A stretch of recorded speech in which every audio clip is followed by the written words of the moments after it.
Doctor Akshay Yadav उर्फ गवाल वंशी सम्राट बात कर रहा हूँ।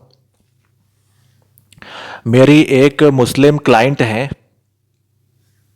इनके साथ में काफ़ी सारी समस्याएं थीं और उन सभी समस्याओं को हल मैंने कर दिया है। इनको लाभ हो चुका है और इनकी जितनी भी प्रॉब्लम्स थीं वो सारी मैंने सॉल्व कर दी हैं और इनका फीडबैक आया है।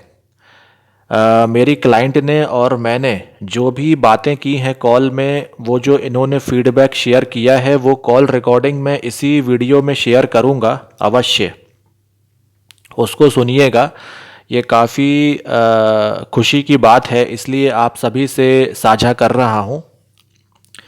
असल में जब ये मेरे पास में आई थी तो इनका कहना था कि सर 6 साल करीब हो चुके हैं और मेरी अभी तक शादी नहीं हुई है। तो एक तो शादी का प्रॉब्लम था कि शादी नहीं हो रही, साथ ही इनका कहना था कि इनके एक भाई हैं जिनको हमेशा उल्टियाँ होती हैं, वॉमिटिंग उल्टियाँ होती हैं, लेकिन वो हमेशा खून की ही उल्टियाँ होती हैं और सारी रिपोर्ट्स नॉर्मल आती हैं। डॉक्टर को भी समझ में नहीं आता है, जहाँ भी दिखाओ सिर्फ दवाइयाँ देते हैं, सारे टेस्ट करवाते हैं, सब कुछ नॉर्मल आता है, लेकिन कुछ समझ में नहीं आता कि आखिर बीमारी क्या है क्या नहीं है। सब नॉर्मल आता है। और एक और बात थी कि जो इनकी भाभी, मतलब इनके जो भैया की जो वाइफ हैं, ये पिछले 6 साल हो गए इनको शादी हुए और प्रेग्नेंट ही नहीं हो पाती थी। ये भी इनका प्रॉब्लम था।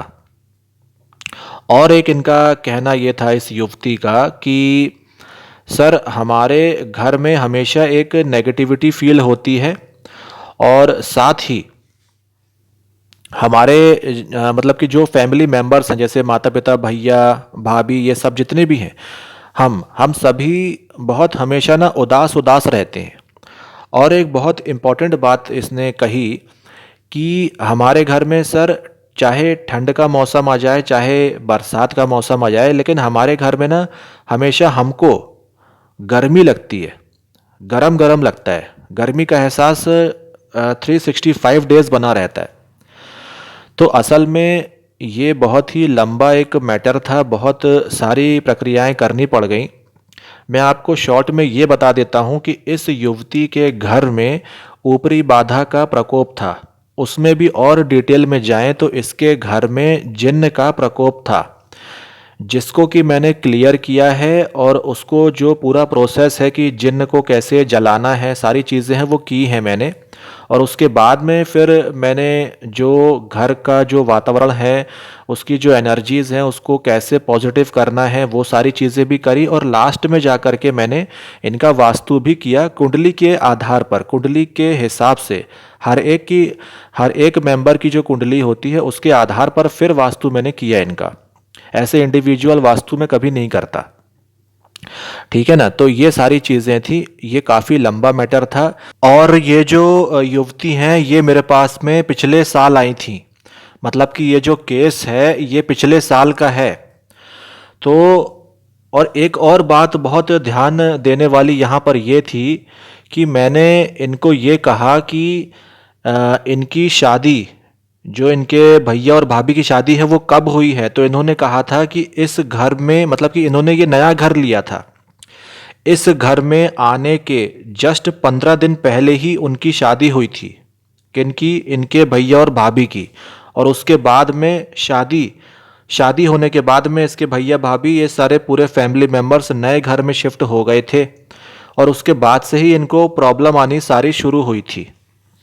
ये बहुत ध्यान देने वाली बात है, क्योंकि उनकी भैया भाभी की शादी एक निश्चित जो सही एज होती है उसमें हो गई, लेकिन अब क्योंकि यहाँ पर आ गए हैं, ये ऊपरी बाधा है, यहाँ पर प्रॉब्लम है सारी, तो अब इस लड़की की शादी होने का जब समय आ रहा है तो नहीं हो रही है।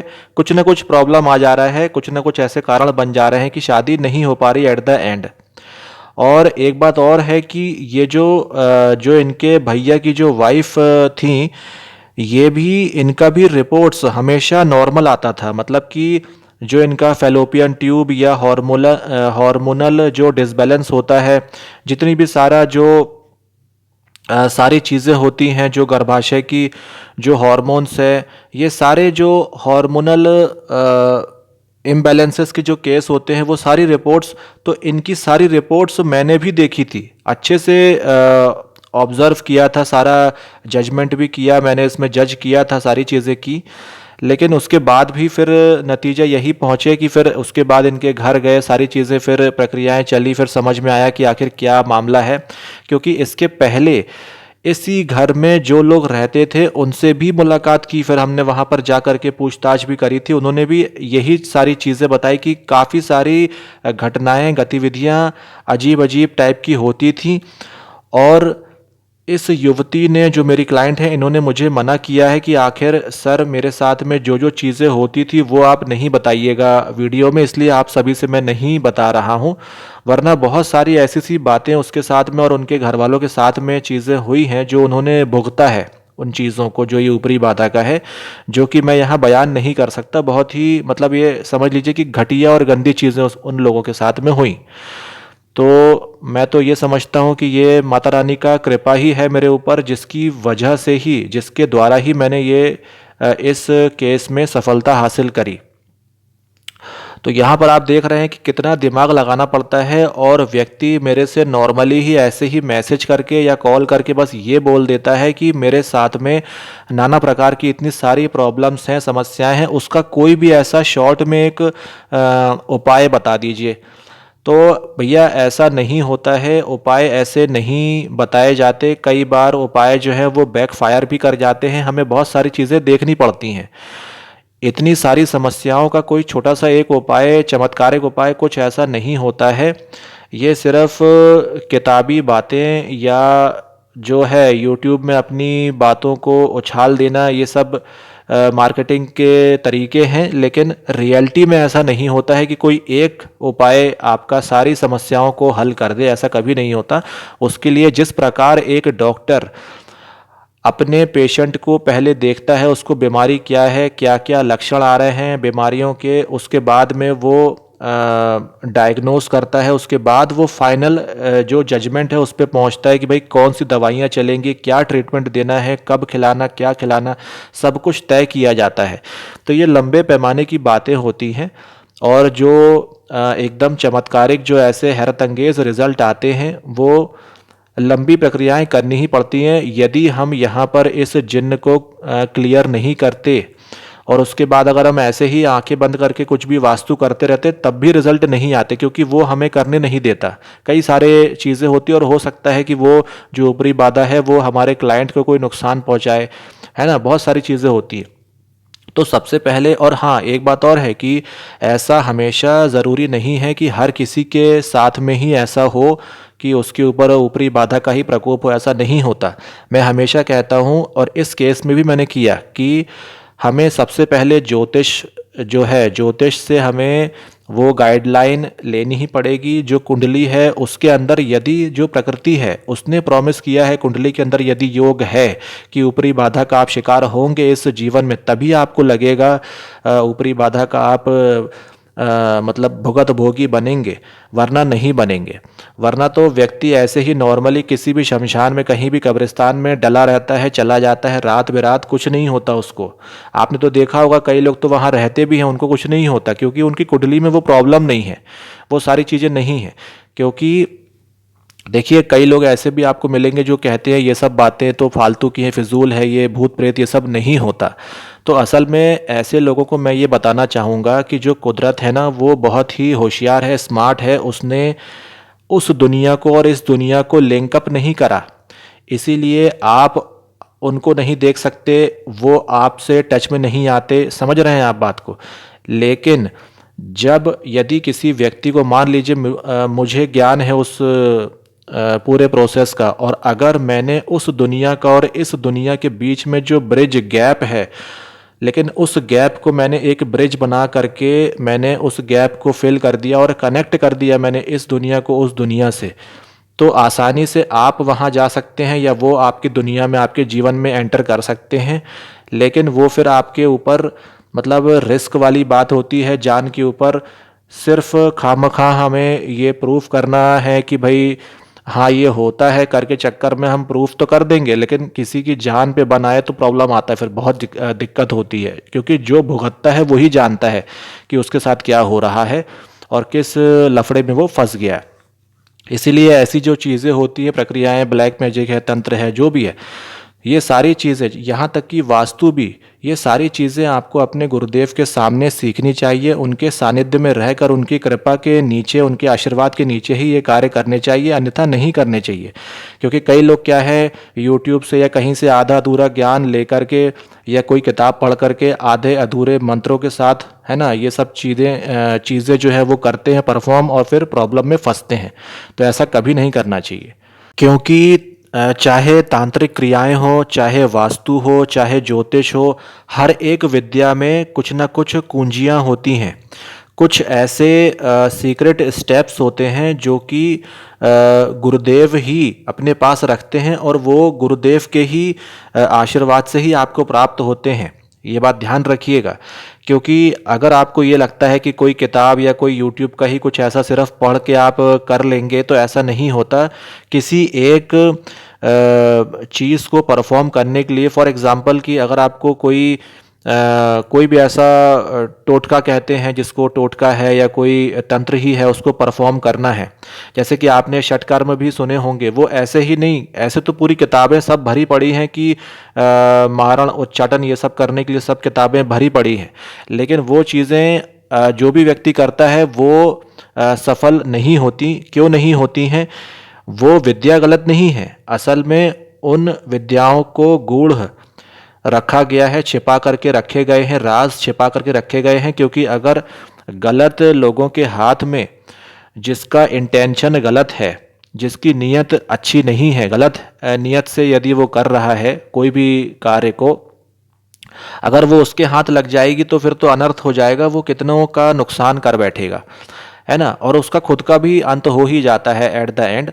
लेकिन इसीलिए ये चीज़ें मतलब कि कोड लैंग्वेज में रखी गई हैं, कई सारी चीज़ें हैं इसके अंदर, और ये पूरा साइंस है, साइंटिफिक है एकदम, कि आखिर जिस तंत्र में अगर किसी का बाल ले रहे हैं तो वो क्यों ले रहे हैं, किसी के पैर के नीचे की मिट्टी है तो वो क्यों है, क्या है, वो सारा आपको कोई गुरु होगा वही सिखाएगा आपको। आप उतने डीप में जा सकेंगे और खुद के ही तंत्र निकाल सकते हैं फिर आगे चल करके, ऐसा भी है। लेकिन वो भगवत कृपा या गुरु कृपा के द्वारा ही पॉसिबल है। जैसे कि मैं क्या बता रहा हूँ, जैसे कोई एक खास किसी काम को करने के लिए एक खास समय, खास नक्षत्र होना चाहिए, वो मंत्र अधूरे नहीं होने चाहिए, उसके संपुट होने चाहिए, वो सारी चीज़ें होनी चाहिए, तभी आप उसमें सक्षम या सफल हो पाएंगे उस विद्या में। चाहे कोई भी विद्या आप ले लीजिए, ऐसे ही आप, मैंने कहा ना कि आप ऐसे ही कहीं भी शमशान या कब्रिस्तान में घूमते रहेंगे, आपको कुछ नहीं होगा। आप तो घूम फिर के आ जाएंगे सीना चौड़ा करके, अरे मुझे तो कुछ नहीं हुआ, मैं तो रात में गया था, ऐसे नहीं होता। लेकिन जब कोई जानकार व्यक्ति उस प्रक्रिया को, जो उसका प्रोसेस है, एकदम सही ढंग से A to Z point two point करता चला जाएगा ना, तो आपको साक्षात सामने सब कुछ दर्शन भी होंगे, सब कुछ आप देख पाएंगे, सब कुछ कर पाएंगे। लेकिन उसके लिए आपको ईश्वरीय कृपा की आवश्यकता है, इस बात का हमेशा ध्यान रखिएगा। और हर प्रोसेस को करने के लिए एक निश्चित और सही प्रोसेस गाइडलाइन होती है, हर एक प्रोसेस में कुंजी होती है। यहाँ तक कि एक छोटी सी वो रोटी या चावल बनाने में भी कुंजी होती है कि भाई आप गैस को इतनी अग्नि मतलब इतना रखना है, रोटी गोल क्यों नहीं बन रही, आड़ी टेढ़ी बन रही है, तो उसमें भी कुंजी है। जो मास्टर होगा उसमें, वो आपको बताएगा कि नहीं ऐसे ऐसे बनाओ, ऐसे ऐसे करो, इसमें आटा डालो, तब ये गोल रोटी फूल के बनेगी, इस तरीके से। मतलब हर हर एक छोटी से छोटी चीज में जब इतनी कुंजियां हैं, इतने सीक्रेट हैं, तो आप सोचिए कि इतनी बड़ी विद्या जो तंत्र होगी, तो उसमें कितने राज होंगे। तो इसीलिए मैं कहता हूँ इन सभी चीज़ों के लिए कोई एक सफल, और मैं शब्द इस्तेमाल कर रहा हूँ, सफल गुरु होना आपके जरूर आवश्यक है। वरना बिना सफल गुरु के आप कुछ भी करेंगे तो आपको नुकसान ही होगा, समय की बर्बादी, पैसे की बर्बादी, सब बर्बाद होता है, डिप्रेशन में जाता है इंसान, बहुत सारी चीज़ें होती जिसके साथ में होता ही है ना। तो खैर बात कहाँ से कहाँ चली गई। तो आशा करता हूँ कि आप सभी को ये सारी जानकारी अच्छी भी लगी होगी। मैं बातें करते करते कहाँ से कहाँ आपको कुछ न कुछ जानकारी आपको अवश्य दिया होगा, मुझे ऐसा लगता है। तो आशा करता हूँ कि आपको ये वीडियो पसंद आएगा। आप ये कॉल रिकॉर्डिंग जो आगे चलेगी उसको सुनिएगा आराम से, ध्यान से। अगली वीडियो में फिर मिलूंगा, तब तक के लिए जय गुरुदेव, जय माता दी, जय काल भैरव, जय अघोर। हेलो। हेलो अक्षय जी। हाँ जी, बोल रहा हूँ। मैं हिना खान बात कर रही हूँ, याद है आपको? हाँ जी, हाँ जी, बिल्कुल याद है। वैसे तो अपनी व्हाट्सएप पे बात हो चुकी है, बट फिर भी मैं आपको थोड़ा कॉल करके परेशान कर रही हूँ जी जी, अभी। कोई बात नहीं, अम, बताइए। मुझसे रहा नहीं गया, इसलिए मैंने सोचा कि मैं आपको खुद ही कॉल करके शुक्रिया कहूँ। जी जी, कोई बात नहीं, बोलिए ना। आपको याद होगा जनवरी में आपने वास्तु किया था हमारे घर का, हाँ हाँ, बिल्कुल, मैं आया था आपके घर में जी। और साथ में आपने कोई पूजा भी की थी मेरी शादी के लिए। हाँ जी, हाँ जी, बिल्कुल बिल्कुल। मैं आपको कहना चाहती हूँ मेरी शादी भी हो चुकी है। जी जी जी, आपका इनविटेशन भी आया था जी। आप शादी में क्यों नहीं आए? पर आप अब आते तो हमें अच्छा लगता। हाँ, नहीं, इसके लिए अब मैं क्या बोलूँ, मैं उस समय बहुत बिजी था। तो वही क्लाइंट के काम से ही बिजी था थोड़ा, तो मैं इसलिए अच्छा नहीं आ अच्छा। पाया। ओके। आ, मैं 6 साल से आपको बताती हूँ, मैं 6 साल से परेशान थी मेरी शादी के लिए। मैंने इतने हाँ लोगों को दिखाया, लेकिन कहीं से भी कोई पॉजिटिव नहीं हो रहा था, ना ना ही कोई रिलीफ मिला। जी लेकिन आप तो एकदम जादूगर निकले, आपने मिरेकल ही कर दिया। जी जी। एकदम वो से मेरी शादी हो गई। बिल्कुल, वो आपका जो ये मामला, जो पिछले 6 साल से जो आपकी शादी नहीं हो रही थी ना, तो देखिए, हाँ अब अगर वो जो प्रॉब्लम जो जड़ है ना, जब तक जड़ को हाँ। ठीक नहीं करते तो छः क्या, ये तो और मतलब 16 और 18-20 साल और बीत जाते हैं और आपकी शादी नहीं होती। जब तक जड़ ठीक नहीं होगी तब तक प्रॉब्लम सॉल्व नहीं होता ना, इसीलिए। हाँ सही कह रहे हैं आप एकदम, इसीलिए मैं आपको आपको शुक्रिया अदा कैसे अदा करूँ समझ में नहीं आ रहा। बहुत खुश हूँ मैं। जी जी। और हमारे घर घर में भी पहले काफी नेगेटिव होता था, मतलब उदास उदास रहते थे सब घर पे। लेकिन आपने जो ऊपरी बात हाँ की, जो सॉल्व की है प्रॉब्लम, उससे तो सब पॉजिटिव लग रहा है एकदम, सब काफी खुश है घर पे। हाँ, वो कोई पूरा प्रॉब्लम क्या है नहीं ना, है वो अभी। जो ये ऊपरी बाधाएं, ये सारा जो रहता है, तो हाँ ये नेगेटिव पूरा एनवायरनमेंट क्रिएट हो जाता है और कुछ भी अच्छा ना होना, ये तो अब देखो, कोई हम्म। विश्वास करे ना करे, ये चीजें होती हैं। और अब इनकी वजह से सही बात आपको, है। हाँ, तो अब इनकी वजह से आपको जब प्रॉब्लम सॉल्व नहीं हो रहा, आप कितने कहाँ कहाँ भटके हो आप ही जानते हो ना। हाँ हाँ। तो वही बहुत मैं कह रहा हूँ परेशान कि थे हम। वही मैं कह रहा हूँ कि जब तक जड़ पर काम नहीं किया जाएगा तब तक आप घूमते रहो इधर उधर, कहीं भी मंदिर जाओ, मस्जिद जाओ, नहीं नहीं, लेकिन कहीं भी मैं सही जाओ। जगह पे आई थी आपसे पूजा करवाया। आपको तो पता है मैं कौन से बैकग्राउंड से हूँ। जी। घर वाले मान नहीं रहे थे सब वास्तु पूजा करवाने के लिए, बट उनको हाँ कैसे मना है मुझे पता है। हाँ, वो थोड़ा सा क्या है, अब वो हिंदू मुसलमान का मामला हर जगह आ ही जाता है, लेकिन मरता क्या नहीं करता। भाई, हमें तो हाँ प्रॉब्लम सही। सॉल्व करने से मतलब है। और आपको मैं हाँ एक बात करते बता हैं। दूं, जो आपके घर में आया था, तो अब हम्म वो वास्तु और पूजा चलो किया, लेकिन आपने देखा होगा मैंने उर्दू में कुछ चीजें लिखी थी और वो सारा कुछ किया था। तो हम्म। वो मुसलमानी भाषा ही है और वो मुसलमानी अच्छा। विद्या ही है। उसमें उसको ये कहते हैं कि चिल्ले काटना कहते हैं, ठीक है ना, वो वजीफा ओके। वगैरह सारा कुछ वो मैंने किया है। अच्छा। तो उसके द्वारा ही वो प्रॉब्लम सॉल्व हो सकती थी। तो ऐसा कुछ भी नहीं है कि वहाँ पे मतलब मैंने कुछ अलग किया हो या कुछ। मैंने आपके ओके धर्म को ओके। और इसको मजहब को ही ध्यान में रखते हुए ये सारी चीजें की हैं, अच्छा। क्योंकि हाँ। मुझे तो वैसे उतना कुछ नॉलेज नहीं है, बट आपने जो भी मिरेकल किया है उसके लिए मैं बहुत बहुत शुक्रिया अदा करना चाहती हूँ आपका। जी घर पे सब लोग अभी बहुत खुश हैं आपकी वजह से। जी जी जी। हाँ, हम्म, अब वो क्या है ना, देखो, मेरी। अब शुरुआत में अपोज किया, फिर वो ऐसे होता है। मैं जानता हूँ आपको बहुत हाँ तकलीफ गई होगी, बहुत प्रॉब्लम के साथ ही आपने मनाया होगा, वरना हाँ हाँ। एक मुस्लिम फैमिली है तो वो मुस्लिम लोग थोड़ा सा नहीं इसको करते मानते, ना। हाँ नहीं मानते जल्दी। हाँ, और एक तो क्या है, वो थोड़ा पुराने ख्यालों के भी, अगर कोई बुजुर्ग घर हम्म। में रहते हैं तो फिर तो और प्रॉब्लम होता है। हाँ, इसीलिए। और वो मेरे भैया का जो प्रॉब्लम था, जिन उनको खून की उल्टी होती थी, वो तो एकदम से बंद हो गई। अभी उनको कोई प्रॉब्लम नहीं है। अच्छा अच्छा, जी जी, बहुत अच्छी बात है, बहुत खुशी की बात बताई है आपने। बिल्कुल। अब भैया अच्छा। का भी प्रॉब्लम सॉल्व हो गया है। फिर हम्म। हमारी भाभी, उनका भी प्रेग्नेंट नहीं रह रही थी। वो एक बार भी प्रेग्नेंट नहीं हुई, शादी हो गई तब से। लेकिन आप जब से हाँ आए, जब से आपके पास से पूजा करवाई, उसके बाद अभी भाभी 3 मंथ्स प्रेग्नेंट रह गई है अभी। हाँ हाँ, इनका तो मेरे को अच्छे से याद था। ये तो वाकई बड़ा मसला था ये इनका। मतलब प्रेगनेंसी एक बार भी नहीं हुई थी ना? नहीं नहीं, एक बार भी नहीं, अभी फर्स्ट टाइम है। हाँ हाँ, तो अब क्या है, कैसा, कितना कितना महीने का बता रहे हो आप, कितना महीने का है? अभी 3 मंथ्स हो गए। 3 मंथ है ना? तो अब क्या हाँ है, जो भी मैं गाइडलाइंस जो आपको दिया है सारा कुछ है ना फॉलो करने का, हाँ और घर हाँ वालों से भी बोलिएगा सारा कुछ वो ईमानदारी के साथ में फॉलो करते रहेंगे जब तक बेबी नहीं हो जाता है, ठीक है? हाँ तो हाँ, बोलूंगी मैं, सब हाँ, वो करेंगे। बेबी, हाँ बेबी हो जाए तो उसके बाद में फिर मैं बताऊंगा हम्म। क्या करना है, कैसे क्या करना है, ठीक है? हाँ हाँ, हम लोग सब गाइडलाइंस फॉलो करेंगे, आपने जैसा बोला है वैसे, उस हाँ हिसाब बिल्कुल। से। मतलब कि माँ बनेंगी वो इस बार, और पूरा हाँ, होना ही है, कोई दिक्कत नहीं है, ठीक है? ये सब सिर्फ और सिर्फ आपकी वजह से हुआ है। आपका अरे बहुत बस बहुत जी। Thank you so much. बहुत शुक्रिया आपका। जी जी, अब आप मेरा तो ये आप भी प्रोफेशन आपकी है, काम ही है, लाइफ, तो ठीक है। हाँ राइट राइट, आप भी आपकी लाइफ में हमेशा खुश रहें, यही मैं बोलूंगी। जी जी जी, बस आप लोगों बस। का विशेष और आप लोगों का ऐसे ही साथ रहे भाई। क्या है कि दुनिया में इंसान अकेला तो चलता नहीं है, एक साथ सबके साथ हाँ। मिलकर ही आगे चलना पड़ता है। कभी किसी का साथ लो, हम्म। कभी किसी का हेल्प लेके ही चलता है इंसान। तो हाँ, अकेले सही बात है। अकेले चलेगा तो इंसान कितना जिंदगी को घसीटेगा, बात यही है। हाँ तो ठीक है। और आप लोगों का ऐसा मतलब प्रोत्साहन मिलता है, और जब आप इतना खुशी खुशी ये सब अच्छी खबरें सुनाते हो तो मेरे को बहुत अच्छा लगता है दिल से, बहुत हाँ अच्छा लगता है। और लगता है कि चलो जो भी कार्य मैं कर रहा हूँ उसका मेरे को वैल्यू मिल रहा है।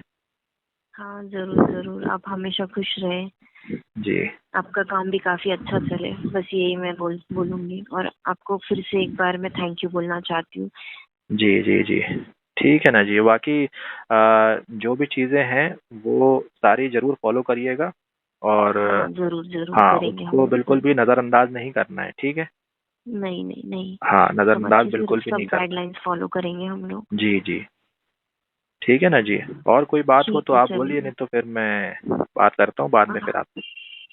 हाँ, चलेगा चलेगा, मैं करूँगी। कुछ रहा लगा तो बाद में बोलूँगी हाँ, आपको। कोई भी अगर डिफ़िकल्टी आए, कोई डाउट हो, कुछ भी हो तो आप मेरे को हम्म। बिल्कुल संपर्क करिएगा, ठीक है ना? हाँ जी जी, जरूर जरूर। क्योंकि हाँ, क्योंकि जो मेनली क्या है, जैसे आपका भैया का जो प्रॉब्लम सॉल्व हो गया, और आपका हाँ तो खैर हाँ शादी का था, ये तो चलो हो ही गया। अभी हाँ। क्या है ना, ये भाभी का जो आपका है वो बाकी है, तो उसका बस इसका हम्म। मतलब बेबी हो जाए तब तक के लिए हमें बहुत ख्याल रखना है, और एक हाँ पॉइंट भी मिस नहीं करना है उसमें, कोई मतलब कि ढील नहीं करिएगा, है ना? हाँ, हाँ, खैर आप समझ ही रहे होंगे जरूर। कि कितना डेलिकेट मामला है अभी, हाँ, ठीक है ना? समझ रहे। हाँ, हाँ कोई भी डाउट हो, कुछ भी होता है तो मेरे को आप तुरंत बताइएगा। हाँ, बोलूँगी मैं आपको। ठीक है जी, फिर मैं रखता हूँ कॉल, है ना? Okay. Okay, thank you. Okay ji.